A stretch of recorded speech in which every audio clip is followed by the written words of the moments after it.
যে ডাইরেক্ট কোনো এভিডেন্স না থাকলে কাউকে মৃত্যুদণ্ড দেওয়া যায় না এবং সেখানে আজীবন সাজাও দেওয়া যায় না।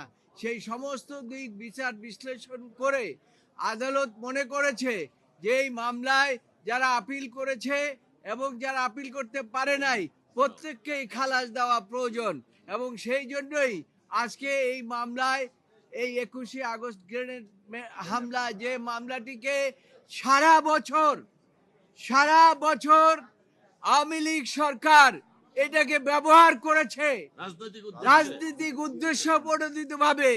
তারা চেয়েছিল যে তারেক রহমানকে এই মামলা দিয়ে চিরজীবন তাকে বাইরে রাখবেন, এমনকি তাকে মৃত্যুদণ্ড দিতে চেয়েছিলেন, কিন্তু আদালত এরকম কোনো এভিডেন্স পায় নাই যে তারেক রহমানকে মৃত্যুদণ্ড দেবেন। যাই হোক, শেষ পর্যন্ত আপনার বাবরকে এবং পিন্টুকে, আব্দুল সালাম পিন্টুকে মৃত্যুদণ্ড দিয়েছিলেন।